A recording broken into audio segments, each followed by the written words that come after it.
my spirit then tells me that I cannot get comfortable around people who don't want anything better for their life.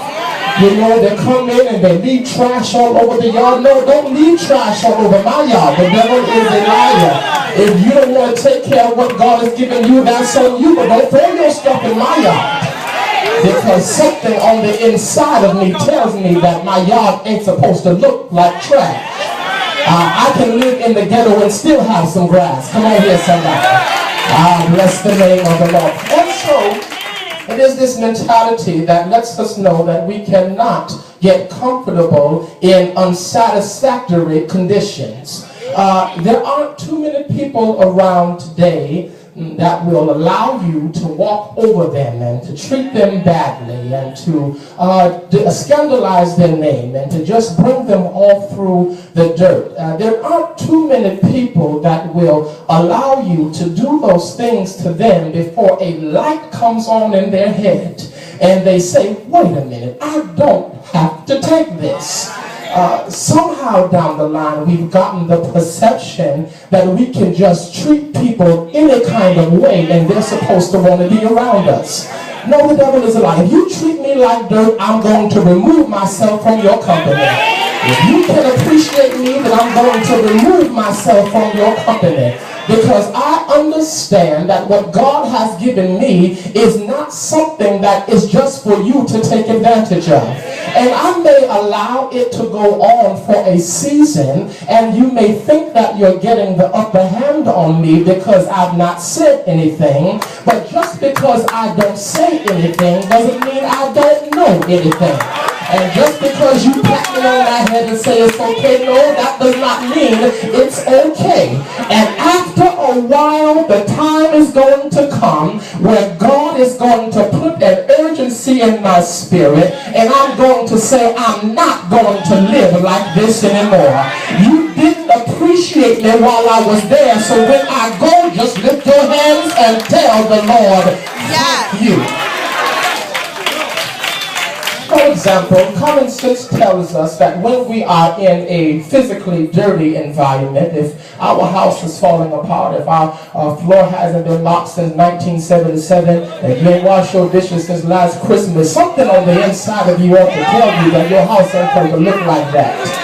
Something on the inside of you ought to tell you that I'm not supposed to live with my house looking like the rats and the roaches live here and I'm just visiting.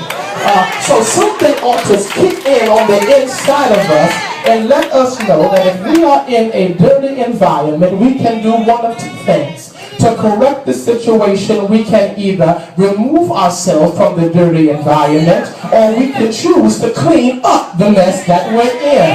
However, there is then something psychologically wrong when an individual is in a dirty environment. They won't clean it up and they won't leave it. Something is wrong with the person when they are comfortable in filth.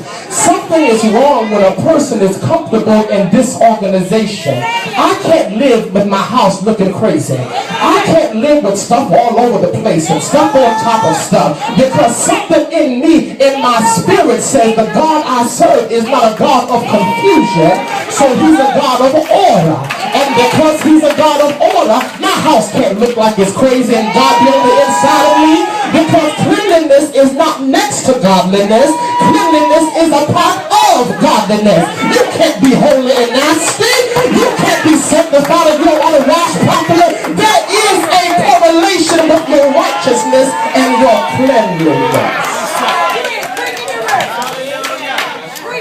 Naturally speaking, when we place our hand on a hot surface, even without going through the natural thought process, when we place our hand on a hot surface, there are receptors in our hand that tell us that if our hand is on something hot, the receptors in our hand send a message to our brain to tell us to take our hand off of the hot surface before you burn your hand.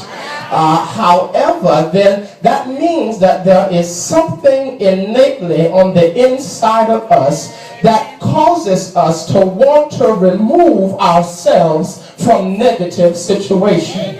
If you put your hand on a hot stove and leave it there and say it hurts, and you instead of saying my hand hurt, but your hand's still there, oh, this heat burning my hand, but your hand is still there.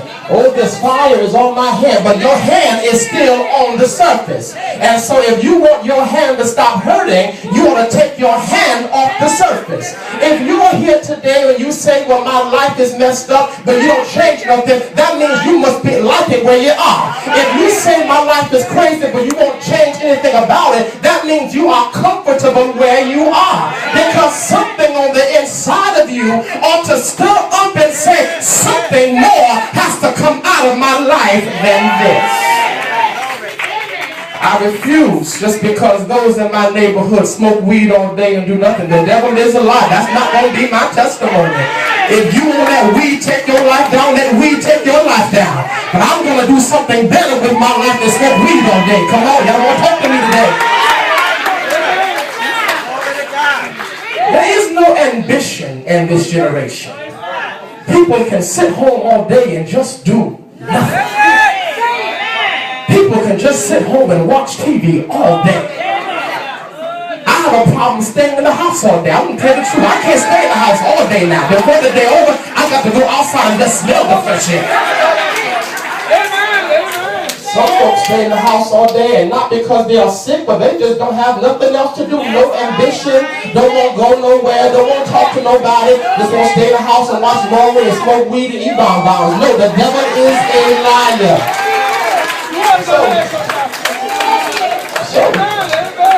So we are by nature designed to remove ourselves from chaotic conditions. Why is it then that there are some individuals who find themselves comfortable in filth and won't clean it up? Why then is it possible that some people are placing their hand on a hot surface, metaphorically, on a hot surface, and they still won't move their hand? Well, what do I say? How is it that you can come to service Sunday after Sunday and realize that your life is not where it's supposed to be with Jesus, but yet you go out and you don't change anything about your life? That's literally like putting your hand on the hot surface, leaving it there and say, my hand hurts, but yet you won't move your hand. Chaos, then, is defined as a state of utter confusion or disorder. A total lack of organization. That's what chaos is. When I go to work sometime and I walk in the classroom and my students are acting crazy, I have to describe that as chaos. And I have to tell them I'm not supposed to, use the Lord's name in the school, but I do it anyhow, in the Lord in Jesus' name. I walk in there and they're acting crazy. Oh no, I'm a God. I serve a God of order. So my classroom has to be in order. Come on, listen. Oh no, you ain't going to talk back to me. You got to either get right or get on out of here, because it ain't going to work like that. You have to call for order if you serve a God of order. So in the more common vernacular, chaos can simply then be described as drama. Some folks always in drama. It would seem that to a normal individual would not want to constantly or consistently deal with chaos. But yet then there are those individuals that seem to always have chaos. There are some individuals that seem to gravitate toward chaos. There are some individuals, if they don't find any chaos without, they'll begin to stir up some chaos within. Because something on the inside of them just won't let them be in peace. I don't know about you, but I can't even live in a house with a bunch of chaos. I can't have all the yelling and the screaming. No. We have to have quiet in the house now. I don't like to even have the TV too loud. Come on here, somebody. But some people just like chaos. And it seems like, you know, they're going through something, and the storms of life come, and they come to you for consolation, and you give them sound advice, but they do the exact opposite of what you advise them to do, as if maybe they were intentionally trying to make the situation worse. Have you ever had someone in your life that came to